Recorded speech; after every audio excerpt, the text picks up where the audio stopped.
Je m'appelle Étienne Léger. Je suis pilote en catégorie GT4 de la Porsche Esports Canada pour le concessionnaire Porsche Rive-Sud.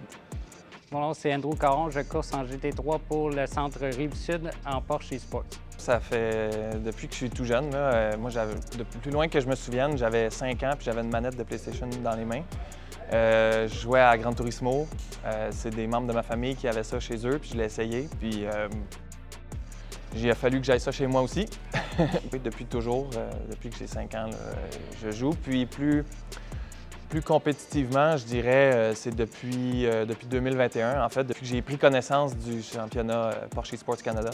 J'ai vu l'annonce sur les réseaux sociaux, puis je me suis inscrit, puis finalement, bien, c'est bien tombé. J'ai bien performé. J'ai commencé à faire du e-sports à l'âge de 21 ans. Sur la plateforme iRacing, ça fait 5 ans que je travaille dessus. Dans le fond, l'effort que Porsche met pour pouvoir avoir des gros événements, là, pour pouvoir montrer le talent des conducteurs, c'est très impressionnant. Selon moi, je pense que c'est une très bonne façon de montrer à quel point ça peut être sérieux, à quel point les personnes peuvent mettre beaucoup d'efforts pour s'assurer de performer même devant une foule.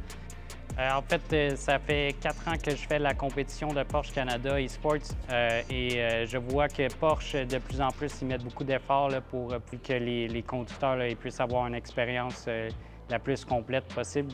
Donc, c'est sûr que le prix étant un Porsche Experience, on voit que Porsche, ils veulent vraiment emmener les conducteurs là, à conduire dans la vraie vie et de leur montrer que leur talent, ils peuvent aller quelque part avec. Dans le fond, l'implication de Porsche dans ce championnat-là, tout ce que ça fait, c'est que soudainement, on n'est plus entre guillemets, des petits gamers qui jouent à des courses d'auto.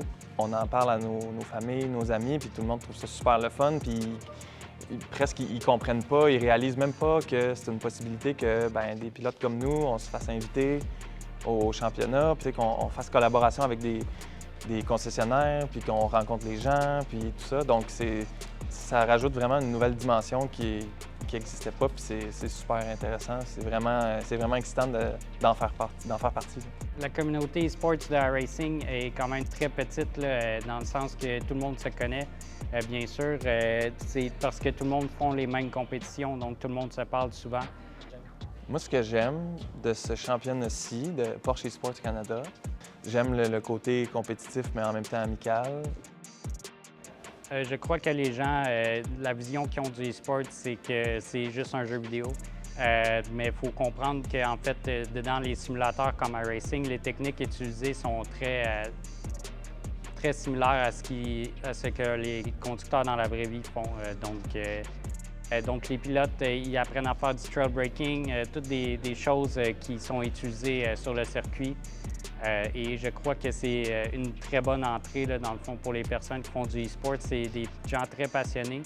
C'est pas toutes des personnes qui ont pu avoir un accès avant au motorsport. Pour aller vite, au niveau où on est, puis dans le sim racing en général, pour être performant, ce qu'il faut, c'est d'être capable de devenir l'auto dans l'ordi, dans l'écran. Il faut ressentir les choses qu'on peut seulement voir, puis ressentir à travers nos mains. Mais on est assis dans un siège qui ne bouge pas, puis on n'a pas de force G. On est à l'air climatisé dans la salle chez nous, puis ça, c'est difficile parce que bien, il faut se projeter, puis il faut vraiment se mettre en mode 100% concentration. Mes meilleurs tours sont ceux où je me réveille après le tour, puis c'est fini, puis je ne l'ai même pas vu passer, parce que j'étais vraiment dans l'écran.